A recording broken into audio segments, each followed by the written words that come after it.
Close your eyes and take a second to actually feel the weight in your chest.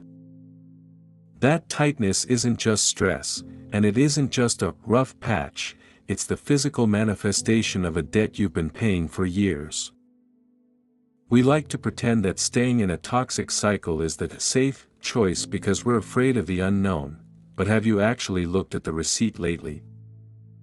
You're paying with your sleep, your confidence, and the literal glow in your eyes. You're financing someone else's comfort with the very best parts of yourself, and the interest rates are burying you alive. Stop telling yourself that you can afford to keep doing this. You're not hanging in there, you're undergoing a slow-motion bankruptcy of the soul. Every time you swallow your truth to avoid a fight, you're handing over another piece of your future. It's a heavy realization, but you already know exactly what this is costing you. You've seen the balance hit zero 1,000 times, yet you keep trying to swipe a card that's been declined by your own intuition. You're not waiting for things to get better, you're just waiting for the inevitable crash. So, is the story now that being a quiet person is just your new personality trait? Really? Because there was a time when your opinions weren't dangerous. There was a time when the invisible barometer of the room didn't dictate whether you could tell a joke or share a story.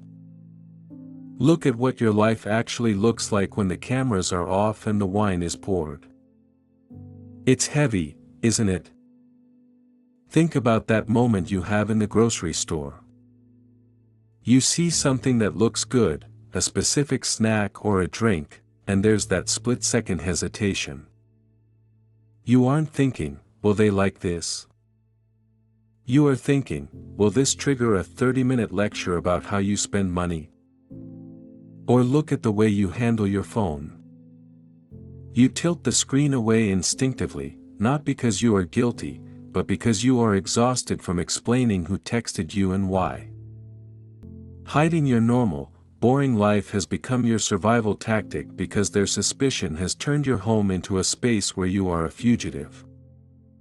Alright. Let's look at the compromises you have made. You turned off that one podcast because they called it annoying. You left that one shirt in the closet because of their joke about the fit. Every edge of your personality is being slowly sanded down until a smooth, featureless surface remains, one they can't catch an attitude with. Well, that's not growing together. That's you being erased in real time. And then comes the line that stops your heart. They look at your face, a face that has spent the whole day trying to please them, and they say, I feel like I don't even know who you are anymore. You're so boring. Wait. Let's dissect the audacity of that. They spend months, maybe years, criticizing every spark of joy out of you, and then they have the nerve to complain about the cold ash that's left. They broke your spirit and then blamed you for being broken. It's a calculated move to keep you off balance. If the focus is on you defending your personality, you won't have the energy to defend your boundaries. Look. Check the receipt. Your vibrance was traded for a peace that feels like a prison cell. You are staying because you are afraid of being alone, but aren't you already alone? You are sitting right next to them, yet you have never felt more invisible. You are paying for their presence with your entire existence. And you already know the truth, don't you? Let's talk about why you feel like you're losing your mind. It isn't an accident. It's a strategy. You've been looking at their outbursts or their cold silences as bad moods that you need to fix, haven't you? But if you pull back the curtain, you'll see that these aren't bugs in the system, they are the features. Every time you're kept off balance, they gain a bit more ground. Every time you're busy defending your intentions, you aren't noticing that your needs have completely vanished from the conversation. Think about the last time you tried to bring up how you felt. You probably waited for the right moment, didn't you? You picked a time when they seemed happy, when the house was quiet, and you used the softest language possible. And yet, within 2 minutes, they managed to make the entire thing about their stress, their hard day, or your terrible timing. Then comes the line that flips the script: you always pick a fight when I'm finally having a good day. Let's slow that down for a second. That line is a masterclass in control. It tells you that your pain is an inconvenience. It tells you that your feelings are a weapon you're using to ruin their happiness. So, what do? You apologize. You retract your hurt. You swallow the truth and go back to being the supportive, silent partner they require. You've been conditioned to believe that keeping them happy is the same thing as having a healthy relationship. Well, it's not. It's just you being a shock absorber for their immaturity. Look at the cause and effect here. They overstep a boundary, you react with a normal human emotion, and they punish that emotion until you're the one begging for forgiveness. It's a cycle designed to make you stop trusting your own eyes. They'll look at you while you're crying and say, "I can't even talk to you when you're like this, you're being hysterical." Dissect that. They push you to a breaking point, and then they use your brokenness as a reason to ignore you.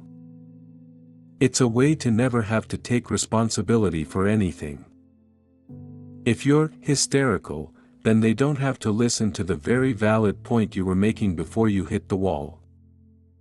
You aren't too much. You're just reacting to being starved of basic respect. You're paying a massive peace tax every single day. You're trading your clarity for their comfort. You're staying in a state of constant confusion because as long as you're confused, you won't leave. As long as you're wondering what you did wrong, you aren't looking at what they are doing to you. You're financing their ego with your self-worth. And the interest rate is your entire future, isn't it? You see the pattern now, don't you? You see that the goal isn't for things to get better, the goal is for you to get quieter. The goal is for you to become so small that you don't take up any space at all. And the scariest part? You're starting to help them do it. You're becoming an accomplice in your own disappearance. You've started editing your thoughts before they even reach your lips, haven't you? You're checking the receipt, and you're realizing that the price of their peace is the total liquidation of who you are. So, how much longer are you going to tell yourself that they didn't mean it, or that they're just stressed? Because stress doesn't turn a decent person into a shadow caster. Stress doesn't make someone systematically dismantle the confidence of the person they claim to love. You're waiting for a version of them that doesn't exist anymore, or maybe never did. You're holding on to a trailer for a movie that was never actually cast. Let's be real for a second. Do you actually think they're going to wake up tomorrow and suddenly realize how much they've hurt you? Do you think they're going to see the bags under your eyes and the way your hands shake when they raise their voice, and finally say, "I'm so sorry, let's fix this"? They won't. Why would they? From where they're sitting, the system is working perfectly. They get to be loud, and you stay quiet. They get to be selfish, and you stay accommodating. They have a partner who apologizes for things they didn't even do. For them, this isn't a crisis, it's a luxury. All right. Let's look at the wait. You say you're waiting for the right time to leave or the right time to speak up. But the right time is just a ghost you're chasing to avoid the discomfort of the present. While you're waiting, your life is leaking out of the bottom of the bucket. You're losing months. You're losing years. You're losing the version of yourself that used to know how to be happy without permission. Think about the line they use when they sense you pulling away. After everything I've done for you, this is how you treat me. Let's look at that. That is a debt collector's line. It's designed to make you feel like you owe them your soul because they did the bare minimum of being a partner at some point in the past. It's a guilt trap to keep you tethered to a sinking ship. But you don't owe anyone your life as a thank you for their basic presence. How much more of yourself are you willing to set on fire to keep them warm? Because that's the trade. You are the fuel. And when you're burnt down to ash, they'll just complain about the cold. You're checking the receipt and seeing the total. It's your sanity. It's your time. It's your potential. Do you really want to see what that balance looks like in another 5 years? You already know the answer.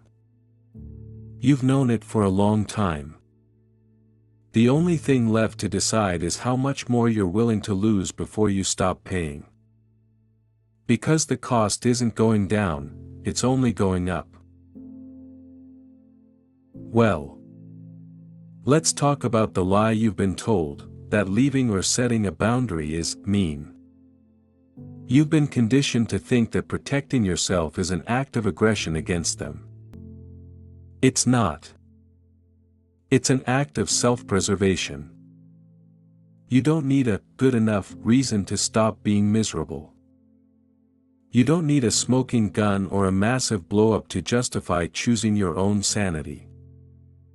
The fact that you're disappearing is reason enough. Look. You've been waiting for closure, haven't you? You've been waiting for that one conversation where they finally get it, and you both walk away with an understanding. Forget it. That conversation is never coming because their power depends on them not getting it. If they admitted what they were doing, they'd have to stop. So, they'll keep you in that loop of explaining and re-explaining until you're blue in the face. Stop seeking closure from the person who slammed the door. You find closure in the silence they've forced you into. You find it in the decision to stop auditioning for a role in a life that doesn't value you. Alright. Let's look at the distance. You think distance is a punishment you're inflicting on them. No. Distance is the oxygen you need to remember who you were before you met them. It starts with the small things. It starts with saying no to a plan you hate and not apologizing for it. It starts with stopping the checking of their mood. If they're in a bad mood, let them sit in it. It's not your job to be their emotional janitor anymore. You've spent years cleaning up messes you didn't make. Put the broom down. They'll see you changing and they'll hit you with this. You've become so cold lately, I don't even know who you are. Dissect that. What they call cold, the rest of the world calls boundaries. What they call not knowing you is actually them losing their grip on you. They liked the version of you they could control. They don't like the version of you that has a pulse and a backbone. You don't need their permission to reclaim your life. You don't need them to agree that you've been mistreated. You just need to look at the receipt one last time and realize the transaction is over. You've paid enough. You've overpaid. The moment you stop trying to fix the unfixable, you take your power back. It's going to be uncomfortable. It's going to be quiet. But that quiet isn't emptiness, it's the sound of you finally being able to hear your own heart again. So, here it is. You've looked at the receipt. You've seen the line items, your sleep, your laughter, your confidence, and the years you'll never get back. You can keep pretending you didn't see the total, but the debt doesn't disappear just because you've closed your eyes. Every day you stay silent is another payment toward a life that doesn't belong to you. Every time you swallow your truth to keep their peace, you're signing away a little more of your soul. You don't need a sign from the universe. You don't need them to finally admit what they've done. You have all the evidence you're ever going to get. It's sitting right there in the pit of your stomach. The math is simple, even if the choice is hard. You can keep paying until there's nothing left of you, or you can finally stop the transaction. You already know the answer. The question is, will you finally act? If you decide to,